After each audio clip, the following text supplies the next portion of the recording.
الله الرحمن الرحيم الحمد لله وكفى وسلام على عباده الذين اصطفى أما بعد فأعوذ بالله من الشيطان الرجيم بسم الله الرحمن الرحيم يا أيها الذين آمنوا عليكم أنفسكم لا يضركم من ضل إذا اهتديتم صدق الله العظيم.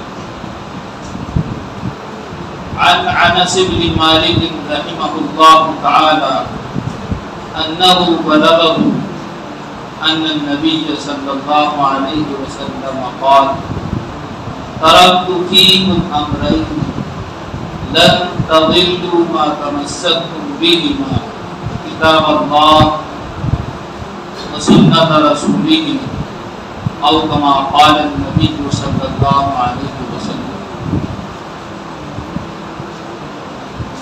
دوستو بزرگو اور میرے دینی ایمانی بھائی،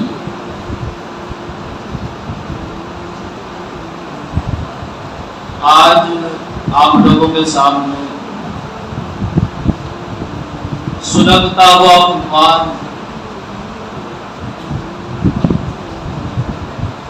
UCC کے بارے میں یکساں سول کوڈ یا یونیفارم سول کوڈ کے عنوان سے بیان کرنا ہے.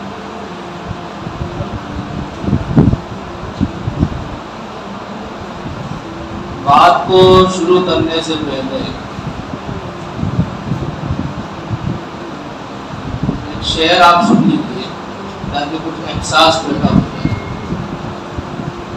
احساس عمل کی چنگاری، احساس عمل کی چنگاری جس دل میں فروزاں ہوتی ہے، اس دل کا تبسم ہیرا ہے، اس آنکھ کا آنسو موتی ہے. بیان چاہے جتنے سن لیے جائیں، تقریریں چاہے جتنی سن لی جائیں، بہت کچھ پڑھ لیا جائے، پڑھا دیا جائے، عمل کا احساس ہی نہیں ہے تو کوئی فائدہ نہیں. جب تک کہ عمل کا احساس نہ ہو.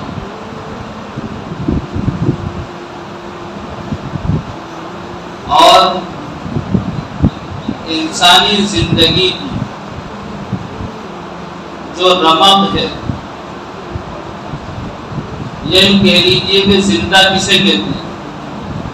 ہم لوگ زندہ اسے کہتے ہیں جس میں جان ہو، جو بولتا ہو، سنتا ہو، دیکھتا ہو، چلتا ہو، اس کو زندہ کہتے ہیں. حقیقت میں زندہ وہ نہیں ہے. حقیقت میں زندہ وہ ہے جس میں احساس ہو، جس میں شعور ہو.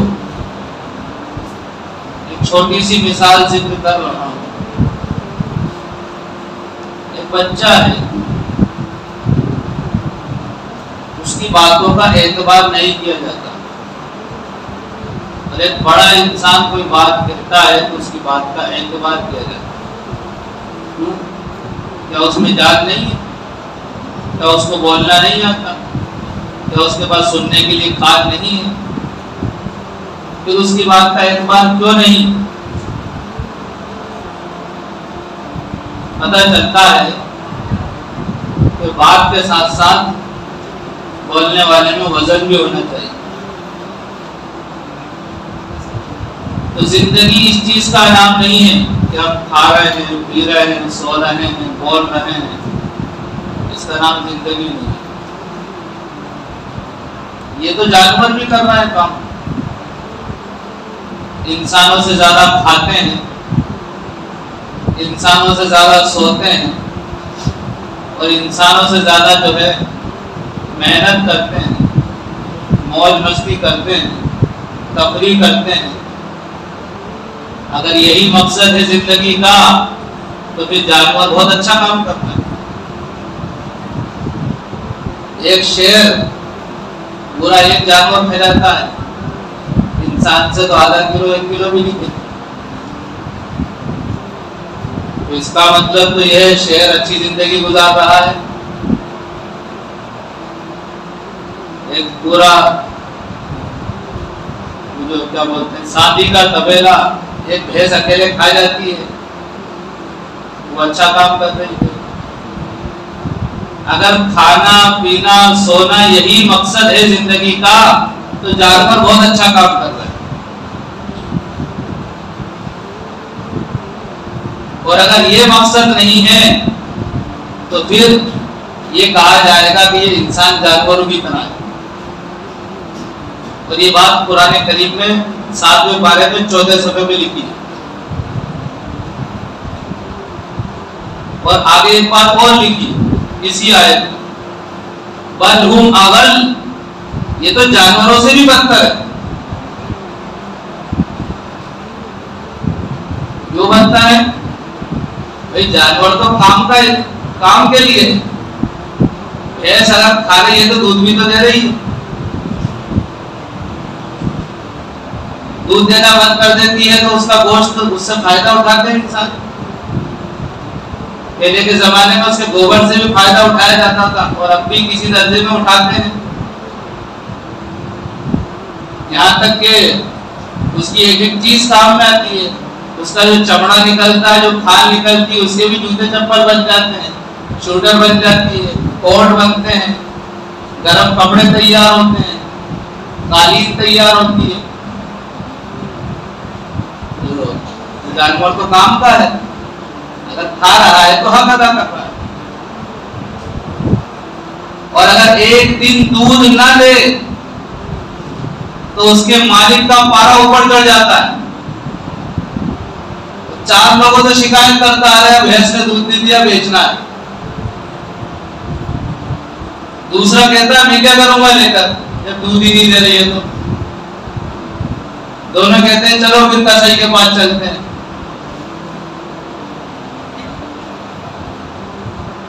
جانور کھانے کے بعد حق ادا نہ کرے تو کسائی کی چھری، اور انسان کھانے کے بعد حق ادا نہ کرے تو اس کے لیے کیا ہے؟ اس کے لیے پھر ظالم بادشاہ ہے، ظالم حکمراں ہے. اس کے لیے پھر ماتھا پٹکتے رہو، چیختے رہو، چلاتے رہو، کچھ نہیں ہونے والا. کیوں؟ اس لیے کہ تم نے زندگی کا حق ہی ادا نہیں کیا. سمجھ ہی نہیں رہے تم زندگی کے مقصد کو. اپنی انانیت میں اور سرکشی میں تم پتہ نہیں کیا سمجھ رہے.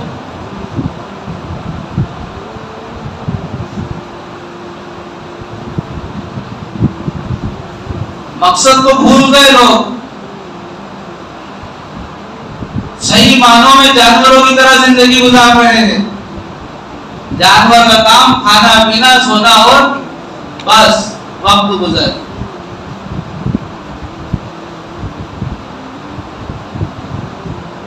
لیکن قرآن نے کہا جانوروں سے بدتر ہیں، تو اسی لیے کہا کہ جانور کسی نہ کسی درجے میں کام میں آ رہے ہیں، انسان نہیں آ رہا ہے.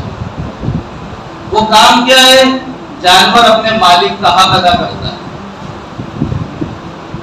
اور انسان اپنے مالک کا حق ادا نہیں کرتا.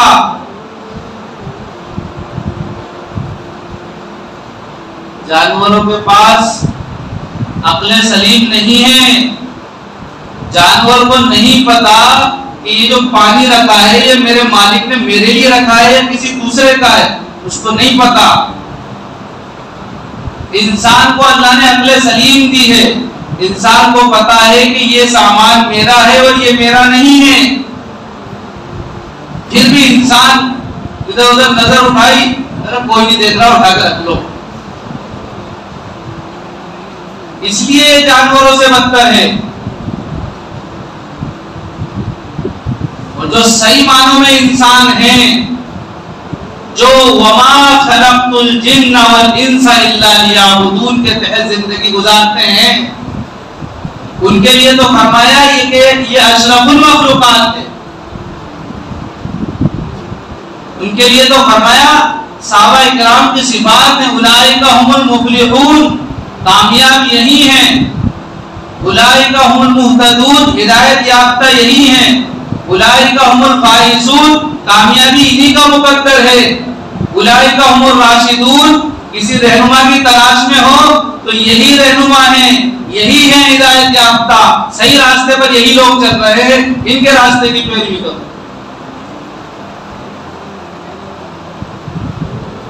صحیح معنوں میں زندگی گزارنے والوں کے لیے تو مثالیں دی جاتی ہیں۔ دنیا میں ہزاروں، لاکھوں، کروڑوں لوگ آتے ہیں اور مر کر چلے جاتے ہیں،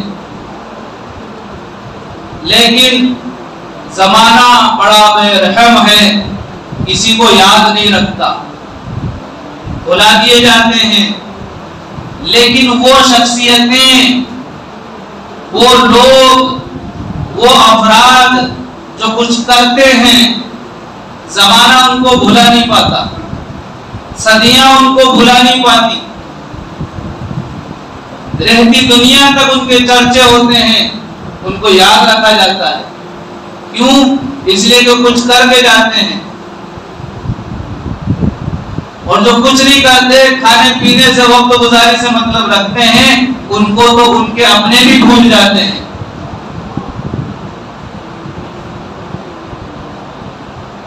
اتہاس پڑھو،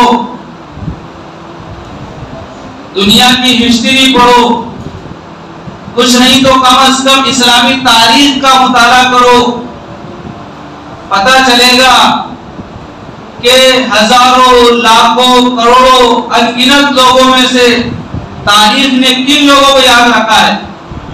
انہی لوگوں کو یاد رکھا ہے جنہوں نے کچھ کیا، اور یہ امت تو برپا ہی اس لیے کی گئی ہے کہ یہ کچھ کرے۔ قرآن کریم میں ہے کنتم خیر امت اخرجت للناس، تم بہترین امت ہو۔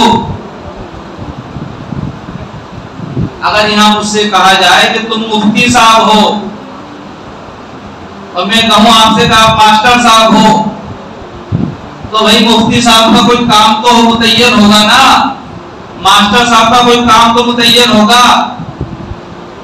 ماسٹر صاحب ہیں، پڑھے لکھے ہیں، پڑھے لکھوں کی زندگی گزارتے ہیں، پڑھتے پڑھاتے بھی ہیں، ریٹائر ہو گئے ہیں تو بھی وہ شکشا دیتے ہیں، لوگوں کو جو ہے ترغیب دیتے ہیں، باتیں اچھی کرتے ہیں۔ مفتی صاحب ہے تو پڑھنے پڑھانے کا کام کرتے ہیں، وہ دین کی ترغیب دیتے ہیں، مسئلے مسائل بتاتے ہیں۔ اگر یہ صفات ان لوگوں کے اندر نظر نہیں آ رہی ہے تو کون ان کو مفتی صاحب اور ماسٹر صاحب کہنا پسند کرے گا؟ ایک کام تو رہتا ہے نا انسان کا، آپ نے مستری رکھا، یہ گھر بنانا ہے، اور وہ بیٹھا رہے کہ مجھے تو آتا ہی نہیں ہے، تو پھر کیا اس کو مستری کہیں گے؟ نہیں کہیں گے۔ ہر انسان کا ایک کام ہے، اس کام سے اس کا نام ہے اور اسی سے اس کی پہچان ہے۔ تو ہمارا جو کام ہے وہ اللہ نے اسی آیت میں بتایا کہ تم بہترین امت ہو، اس کی وجہ یہ ہے کہ تم بھلائی کا حکم کرتے ہو۔ تم بہترین امت ہو، اس کی وجہ یہ ہے کہ تم برائی سے روکتے ہو۔ تم بہترین امت ہو، اس کی وجہ یہ ہے کہ تم ایک اللہ پر ایمان رکھتے ہو۔ کنتم خیر امت اخرجت للناس تأمرون بالمعروف وتنہون عن المنکر وتؤمنون باللہ۔ یہ تین کام ہیں، ان تینوں کاموں کو سامنے رکھ کر ہر انسان اپنا جائزہ لے۔ میں اپنا جائزہ لوں کہ میں بھلائی کا حکم کتنا کر رہا ہوں۔ میرا حال تو یہ ہے کہ انسان کنویں میں گر رہا ہے، ادھر منہ کر لوں گا، گر جائے گا انسان کم۔ ہاں یہ حقیقت ہے، حقیقت ہے۔ ظاہری ایسا نہیں ہوتا لیکن مانوی طور پر ایسا ہی ہوتا ہے۔ میں نے زندگی کا اتار چڑھاؤ دیکھا ہے، کم و بیش دیکھا ہے۔ مجھے پتا ہے کہ ایک انسان موٹر لائن میں جا رہا ہے، سمجھنے کے لیے کہہ رہا ہوں، نہیں تو کوئی انسان اسی کو صحیح سمجھتا. موٹر لائن میں جا رہا ہے، مجھے پتا ہے کہ بہت خراب لائن ہے، اس میں بہت ہی زیادہ جو ہے بدتر زندگی انسان کی ہو جاتی ہے، نہ گھر کا رہتا نہ باہر کا رہتا ہے انسان، صرف ایک جو ہے ایک مشین کی طرح، بس جس طرح گاڑی چل رہی ہے یہ بھی بیٹھا ہوا ہے، چل رہا ہے اس کے ساتھ ساتھ. مجھے پتا ہے. اب ایک نیا انسان اس کی آرزو رکھ رہا ہے، ادھر آنا چاہتا ہے، تو جب مجھے اس زندگی کے اتار چڑھاؤ پتا ہے تو مجھے کیا کرنا چاہیے؟ مجھے اس کو سمجھانا چاہیے کہ بھائی یہ لائف ایسی ایسی ہے، اس میں بتاؤ.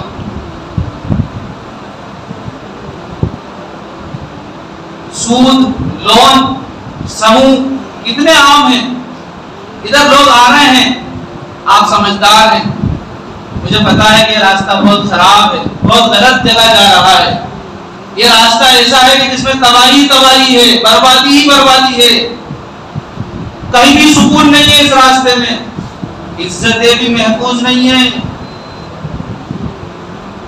میری ذمہ داری بنتی ہے میں بھلائی کا حکم کروں، بھلا راستہ بتاؤں، اور بھلا راستہ مجھے نہیں پتا تو میں ان کو روک دوں برائی سے کہ یہ برا کام ہے. بھلا راستہ نہیں پتا، برائی سے روکو، مجھے نہیں پتا بھلا راستہ، لیکن یہ جو کام کر رہے ہو غلط ہے. بچہ پیدا ہوتا ہے، ایک کان میں اذان دے دی جاتی ہے، دوسرے کان میں اقامت کہہ دی جاتی ہے. وہ بچہ نہ اذان سمجھتا ہے نہ اقامت سمجھتا ہے، اس کی تو ابھی صحیح سے نظر بھی نہیں جمتی، کچھ مہینے 6 مہینے بعد اس کی نظر جمنے لگتی ہے. جو اس کو اذان سنائی جا رہی ہے، کیوں اس کو اقامت کہی جا رہی ہے، اس کو بتایا جا رہا ہے کہ دنیا میں آنے کا مقصد صرف اللہ کو راضی کرنا ہے. اگر کوئی مسلمان اتنا جانتا ہے کہ میں اللہ کا بندہ ہوں، میری پیدائش کا مقصد یہ ہے کہ مجھے اللہ کی عبادت کرنا ہے، یا اتنا جانتا ہے کہ میرا رب اللہ ہے، اس کی یہ ذمہ داری ہے کہ دوسروں کو بتائے کہ تمہارا رب بھی اللہ ہے. کسی کو اتنا نہیں پتا کیا کہ میرا رب اللہ ہے، آپ کا رب اللہ ہے؟ اب ہر ایک کو یہ بتانا کہ بھئی ہم سب کا رب اللہ ہے، نہیں بتانا ہے، خیانت کرنا، بھلائی کا حکم نہیں کرنا، برائی سے نہیں روکنا. اور اللہ پر ایمان رکھنے کا جہاں تک تعلق ہے تو ہر انسان اپنے گریبان میں جھانک لے کہ کتنا یقین ہے اللہ پر، کتنا ایمان ہے اللہ پر. ایمان کا مطلب یہ ہے کہ انسان کو دلی طور پر سکون ملے، اطمینان ملے. ایک انسان بیٹا رو رہا ہے، گڑ گڑا رہا ہے دعا کے اندر، اور ایک انسان اس کے پاس خوشی میں بیٹھا ہے، ہنس رہا ہے، مستی میں ہے. وہ دونوں کی کیفیت میں فرق ہے. ایک اس لیے رو رہا ہے کہ اس کے گھر میں آٹا نہیں ہے، ایک اس لیے رو رہا ہے کہ اس کا اوپر مقدمہ چل رہا ہے، ایک اس لیے رو رہا ہے کہ وہ بڑی مصیبت میں پھنسا ہوا ہے، ایک اس لیے رو رہا ہے کہ اس کا کوئی اپنا اسپتال میں بھرتی ہے، اس لیے رو رہا ہے. اس کی کیفیت الگ ہے. اور ایک ہنس رہا ہے، مستی میں ہے، کیوں؟ اس کو تو ابھی لون ملا ہے، اس کو تو ابھی لاٹری لگی ہے، انعام ملا ہے. دونوں کی کیفیت میں فرق ہے یا نہیں ہے؟ بہت بڑا فرق ہے. اس سے پوچھو کہ تو ہنس کیوں رہا ہے، تو وہ کہے گا میرے گھر میں 5 لاکھ روپے رکھے، اس لیے ہنس رہا ہوں. ٹینشن نہیں ہے، بارش تو آسانی سے گزر جائے گی، گاڑی بھی لے لوں گا، گھر بھی بنا لوں گا، بہت سارے وہ خیالات آپ کے سامنے ظاہر کر دے گا. 5 لاکھ روپے گھر میں رکھے ہیں تو چہرے کی ہنسی ختم نہیں ہو رہی ہے، مسکراہٹ ختم نہیں ہو رہی ہے. ایک رو رہا ہے، اس کی کیفیت کا بھی احساس نہیں ہے. کیوں؟ اتنا سکون کیسے مل گیا اس کو؟ یہ سکون جو ملا ہے، یہ اطمینان جو ملا ہے، اس پیسے پر یقین کی وجہ سے ملا ہے. پتا چل جائے کہ بھائی وہ جو نوٹ تھے وہ تو بند ہو گئے، اب نئے نوٹ آنے والے ہیں، ہنسی رونے میں بدل جائے گی، خوشی غم میں بدل جائے گی. ہوگا کہ نہیں ہوگا ایسا؟ تو اسی یقین کا نام ہے ایمان. کیا ہے اللہ پر یہ ایمان؟ کیا ہے اللہ پر یہ یقین کہ جس اللہ نے ماں کے پیٹ میں مجھے ناف کے ذریعے سے کھلایا، جس اللہ نے پیدا ہونے سے پہلے ماں کی چھاتی میں تازہ دودھ اتار دیا، جس اللہ نے پیدا ہونے کے بعد لوگوں کے دلوں میں محبت ڈال دی، چچا بھی بسکٹ دلا رہے ہیں، بڑے ابا بھی دلا رہے ہیں، ہر انسان گود میں اٹھا رہا ہے، پیشاب کر رہے ہیں تو بھی کوئی نہیں مار رہا ہے، ڈانٹ بھی نہیں رہا ہے، سب پیار کر رہے ہیں، سب اس کا خیال رکھ رہے ہیں۔ یہ محبت کس نے ڈالی؟ اسی اللہ نے ڈالی ہے۔ اور جیسے جیسے بڑے ہوتے گئے کپڑوں کا انتظام، غذا کا انتظام اللہ کرتا رہا، یہ سب اللہ نے کیا، تربیت بتدریج کی۔ جب انسان ایک مقام پر پہنچا، کچھ شعور آیا، کچھ سمجھ بوجھ آئی، تو وہ اللہ کو ہی بھول گیا، اللہ ہی کو فراموش کر دیا۔ تو پتہ کیا چلا کہ ایمان کا جو تقاضا ہے، ایمان کا جو مطالبہ ہے، اس کے مطابق اس انسان کی زندگی نہیں گزر رہی ہے۔ جانور کو پتا ہے گھوٹے پر بندھے ہیں، مالک کہیں سے بھی لا کر کھلائے گا، یہ مطمئن ہے۔ مزدور کو پتا ہے میرا آقا، میرا مالک کہیں سے بھی روٹی کا انتظام کرے گا، وہ مطمئن ہے۔ کسی نے آپ سے کہہ دیا کہ صبح کی دعوت ہے آپ کی، اب مطمئن ہے کہ کھانا نہیں بنانا ہے، اس لیے کہ فلاں جگہ دعوت ہے۔ یہ ایمان ہے کہ ہم بے فکر ہو گئے، جس اللہ نے وعدہ کیا ہے الحمدللہ رب العالمین میں کہ رزق دینے والا اللہ ہے، اور ایک انسان کو نہیں، رب العالمین، تمام جہانوں کا پالنہار اللہ ہے۔ یہ جو دنیا دکھ رہی ہے آپ کو، زمین سے لے کر آسمان تک، شرق سے غرب تک، شمال سے جنوب تک، یہ جو ایک دنیا ہے، اس طرح کی 80,000 دنیا ہیں۔ حضرت ابو سعید خدری رضی اللہ تعالیٰ عنہ فرماتے ہیں اس طرح کی 80,000 دنیا ہیں، ان 80,000 دنیا کو اللہ پال رہا ہے، جہانوں کا پالنہار ہے وہ اللہ۔ تو پھر ہمیں بھی تو کھلایا ماں کے پیٹ میں، ماں کی گود میں بھی تو پلایا، اچھی اچھی غذائیں کھلائی، اور پھر اب سمجھ بوجھ آ گئی تو ہم یہ کہہ رہے ہیں کہ اب کھانا کہاں سے آئے گا، اب کھلائے گا کون، اب پرورش کون کرے گا، تو پھر کہاں ہے ایمان؟ اللہ تعالیٰ نے قرآن میں فرمایا، تھوڑی بات کو چینج کر رہا ہوں اس لیے کہ وقت ہو گیا۔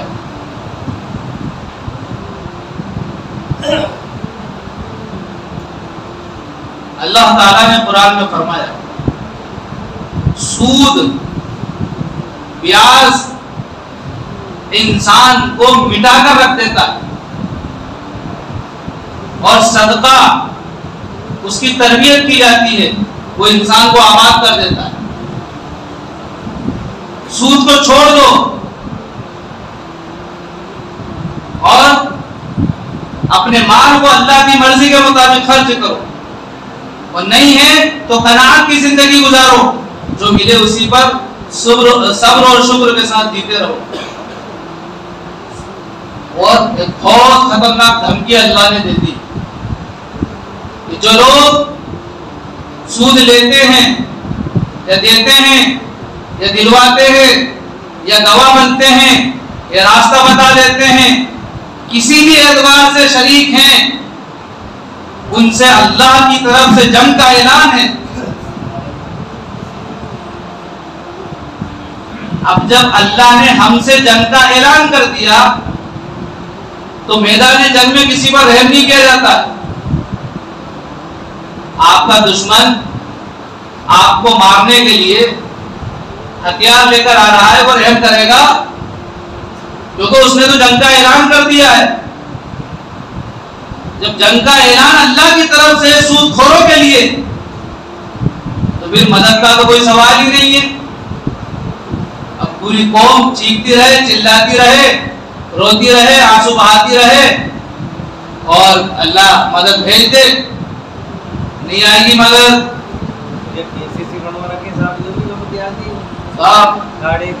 سب ٹوٹل تو اب نہیں آئے گی مدد۔ کیوں؟ کہ بھئی ہم تو جنگ کے میدان میں ہیں، اللہ نے جنگ کا اعلان کر رکھا ہم سے. اب جنگ کے میدان میں تو رحم و کرم نہیں ہوتا ہے، لیکن مسلمانوں کو ایک فیسلٹی اللہ نے دے رکھی ہے. بھائی پتہ نہیں تھا ہمیں، آج ہی سے رو لو، گڑ گڑا لو، توبہ کر لو اور نکلنے کے لیے راستہ ڈھونڈ لو بس. اور یہ عہد کر لو کہ اب نہ سود لیں گے، نہ دیں گے، نہ دلوائیں گے، کسی بھی طرح سے انوالو نہیں ہوں گے، تو پھر اللہ تعالیٰ معاف کر دے گا. لیکن اگلا جملہ بھی یاد رکھو، تیسرا پارہ ہے، تیسرے پارے کا 5واں صفحہ 6واں صفحہ اچھے سے پڑھ لو، سمجھ میں آ جائے. تیسرے پارے کا 5واں صفحہ 6واں صفحہ، اسی میں ساری باتیں ہیں جو میں بتا رہا ہوں. اگر توبہ کر لی اور اس کے بعد پھر شروع کر دیا وہی کام، تو پھر ایسے لوگوں کے لیے دوزخ ہے، جہنم ہے. اور آپ کو پتا ہے کہ آگ یہاں جل رہی ہے تو اس کی گرمی وہیں سے محسوس ہونے لگ جاتی ہے. دنیا کی آگ جہنم کی آگ کے حصوں میں سے 70 حصوں میں سے ایک حصہ ہے. دنیا کی آگ جہنم کے 70 حصوں میں سے ایک حصہ ہے. یعنی دنیا کی آگ سے جہنم کی آگ 69 درجہ بڑھی ہوئی ہے. اور جہنم کا معاملہ یہ ہے کہ 1000 سال تک اس کو دہکایا گیا، بھڑکایا گیا تو وہ آگ سرخ ہوگی. پھر 1000 سال تک اس کو بھڑکایا گیا تو سفید ہوگی. پھر 1000 سال تک اس کو بھڑکایا گیا تو وہ سیاہ ہو گئی، کالی سیاہ. اب سوچو 3000 سال تک اس آگ کو بھڑکایا ہے، بھڑکانے والا کون ہے؟ اللہ ہے. بالکل سیاہ، اس میں کوئی کسی کو نظر نہیں آئے گا. اتنی خطرناک آگ ہے وہ. اگر اس کی ایک چنگاری دنیا میں آ جائے تو پوری دنیا جل کر راکھ ہو جائے. اس آگ کی تپش اور اس کی گرماہٹ دنیا ہی سے شروع ہو جاتی ہے گنہگاروں کے لیے. پیسہ ہے، دولت ہے، سب کچھ ہے، لیکن سکون نہیں ہے. دوستو بزرگوں، آج جو قانون نافذ کیے جا رہے ہیں اس کی وجہ یہ ہے کہ مسلمان راستے سے ہٹے ہوئے ہیں. راستے پہ لانا ضروری ہے. جب صحیح روش سے ایمان والے ہٹ جاتے ہیں تو اللہ ظالم بادشاہ مسلط کر دیتا ہے. وہی بات ہے نا، ایک مسئلہ آپ نے سنا ہوگا کہ کنویں میں چوہا گر گیا، گر کر مر گیا، بھول گیا. مسئلہ پوچھا کیا کرنا ہے؟ 200 ڈول پانی نکال دو. اب 200 ڈول پانی نکال دیا. پھر آئے مفتی صاحب، بدبو تو ختم ہوئی نہیں اس کی. وہی چوہا نکالا کہ نہیں نکالا؟ چوہا تو نہیں نکالا. پہلے چوہا نکالو پھر پانی نکالو. توبہ تو کر رہے ہیں، معافی بھی مانگ رہے ہیں، لیکن گناہ نہیں چھوڑ رہے ہیں. تو دوستو بزرگوں، ہم پاک نہیں ہو سکتے. اللہ کی رحمت، اللہ کی مدد اور سکینہ اور سکونت اور طمانینت پاکیزہ دلوں پر اترتی ہے. تو یہ جو ظالموں کا تسلط ہے پل بھر میں ہٹ سکتا ہے. اللہ تعالیٰ تو کل کے فقیر کو آج کا بادشاہ اور آج کے بادشاہ کو کل کا فقیر بنا دے، اس کے لیے سب آسان ہے. لیکن اللہ تعالیٰ چاہتا ہے اس کے مطابق انسان ہونا. تو اگر سچی پکی توبہ ہو جائے تو پھر اللہ تعالیٰ حالات بدل دے.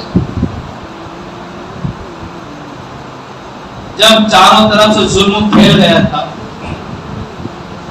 زمانے جاہلیت کے اندر، ہمارے نبی کی پیدائش سے، بعثت سے پہلے پوری دنیا اندھیری نگری بن چکی تھی.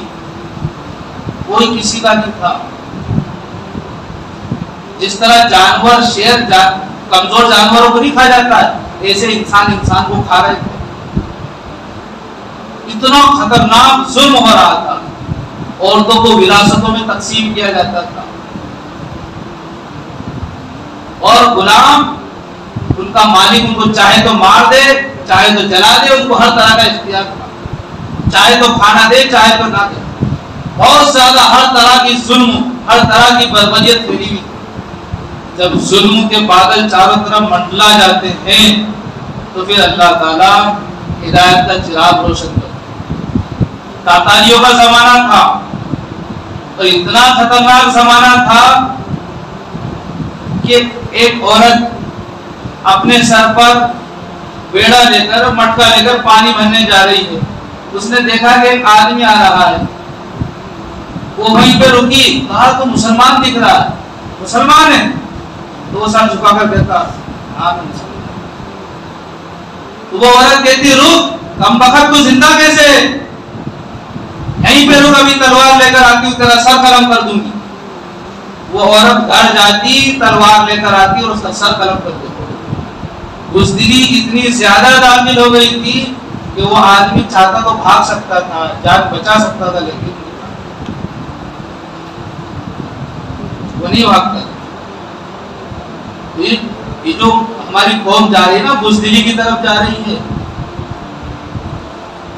یہ قوم بزدلی کی طرف جا رہی ہے، اس کو نکالو ورنہ پکڑ ہوگی میری بھی اور آپ کی بھی. پھر اللہ تعالیٰ نے اسی قوم سے، جس قوم نے اتنا اتیاچار کیا تھا، اللہ تعالیٰ نے جلال الدین رومی رحمت اللہ علیہ کو پیدا کیا.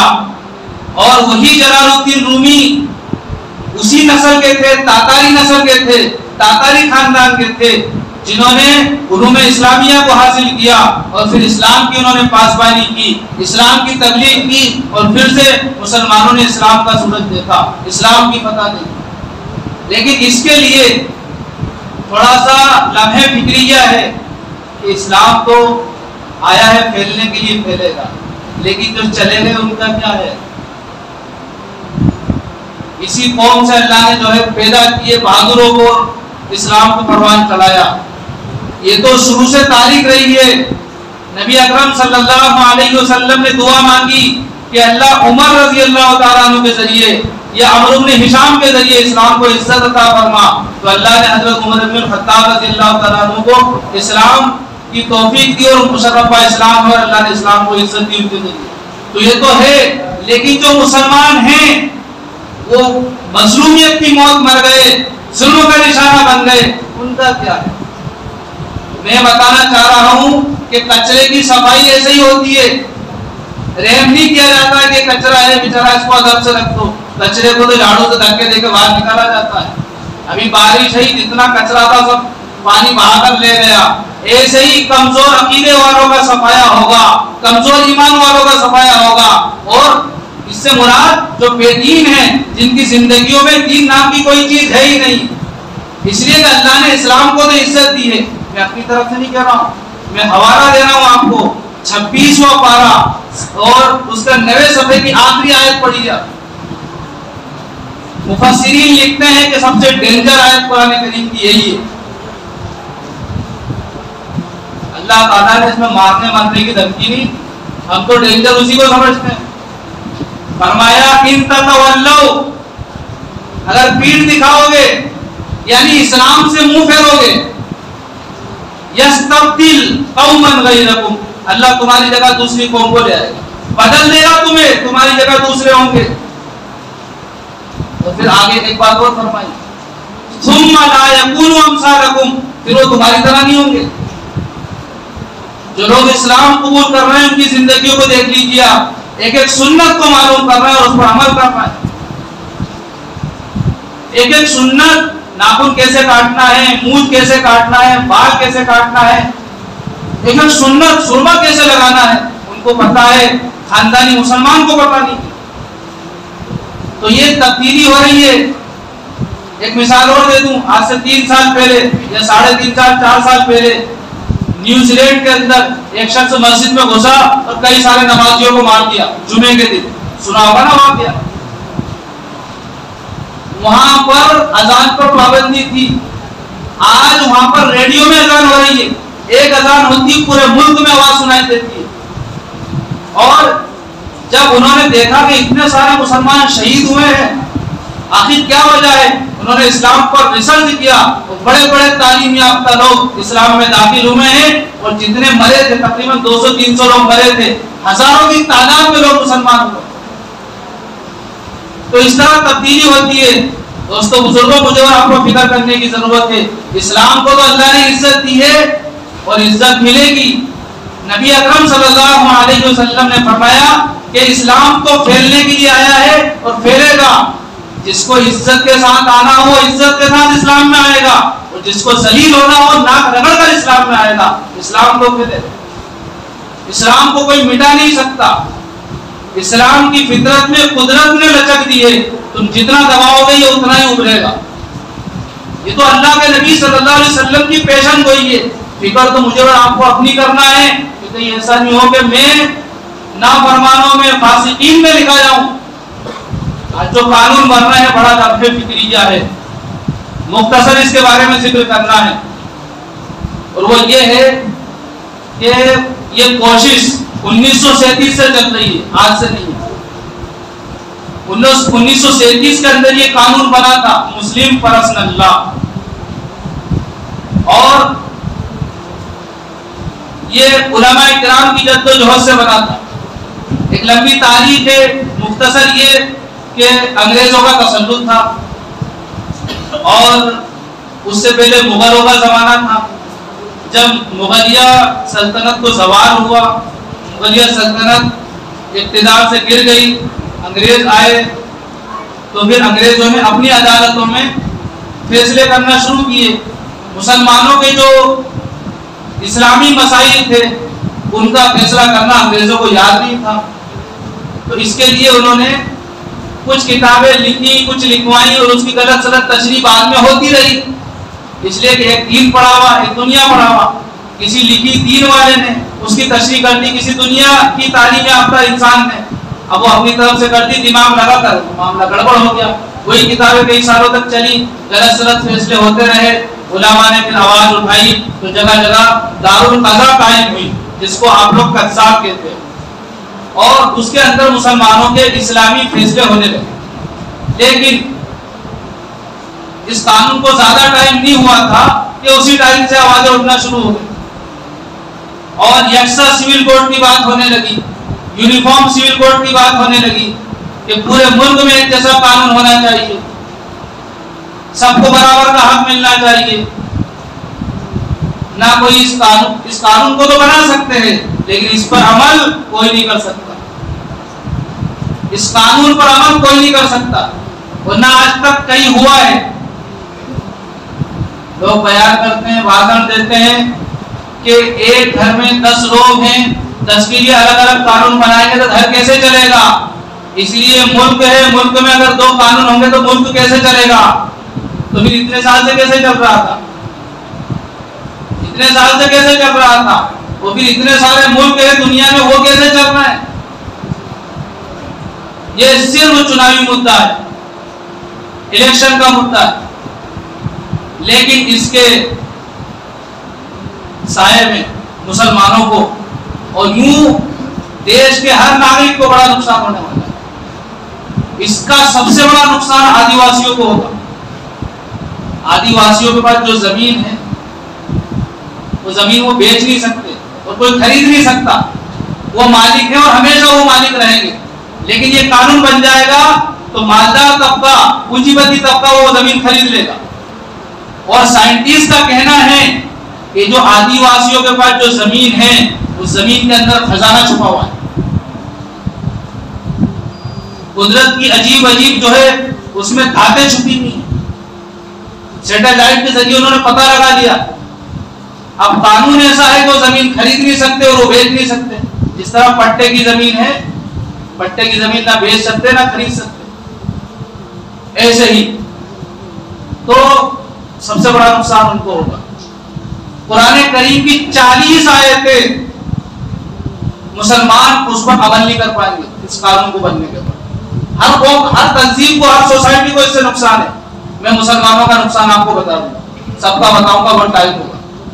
40 آیتوں پر مسلمان عمل نہیں کر پائیں گے. اتنا خطرناک قانون بننے جا رہا ہے. اسی طرح اور بھی بہت ساری باتیں ہیں. آپ اپنے چاروں طرف دیکھیے, آپ آدمی کو مزدوری کے لیے لاتے ہیں تو 500 روپے دیتے ہیں, عورت کو مزدوری کے لیے لاتے ہیں تو 200 روپے دیتے ہیں. تو پوری دنیا کی نظر اس کی طرف نہیں ہے. ملکوں والے اس طرف کیوں نہیں سوچتے کہ عورت شروع سے ہی کم پیسے میں مزدوری کرتی آئی اور آج بھی کر رہی ہے, اس کا قانون کیوں نہیں بنا ہے.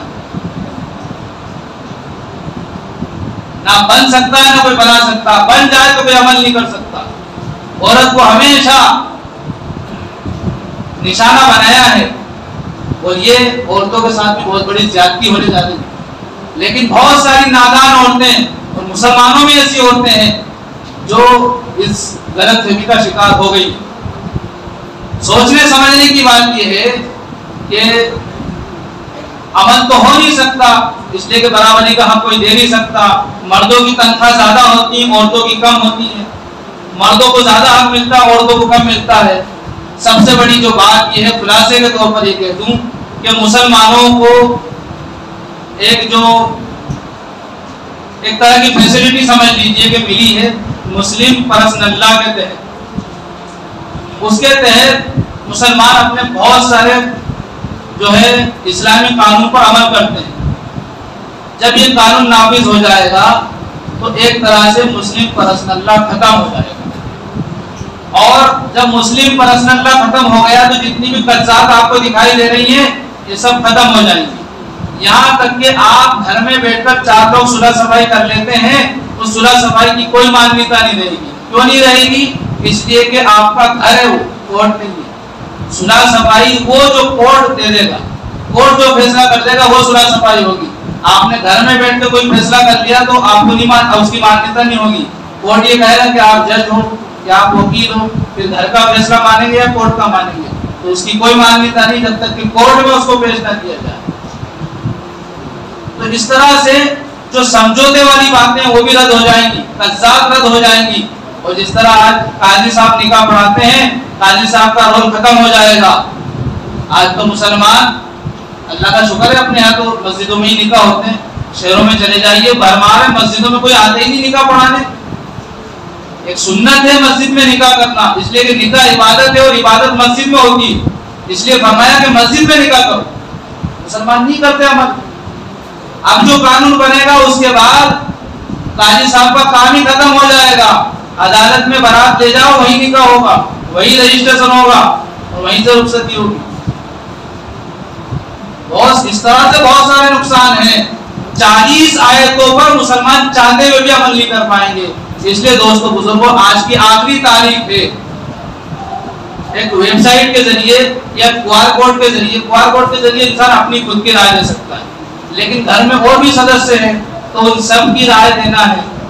تو ایک ویب سائٹ ہے، میں نے اردو کھیڑی والے گروپ میں ڈالی ہے، اس کو اوپن کریں گے آپ تو اس میں نام مانگا جائے گا، نمبر مانگے جائیں گے، اپنا پتہ مانگا جائے گا، اور نیچے لکھ دیجئے کہ میں اس قانون سے سہمت نہیں ہوں، اور اس کو سبمٹ کر دیجئے تو آپ کی رائے پہنچ جائے گی۔ اگر زیادہ رائے پہنچ جاتی ہے ان لوگوں کی جو اس قانون کی مخالفت کرنا ہے تو پھر یہ نہیں بنے گا۔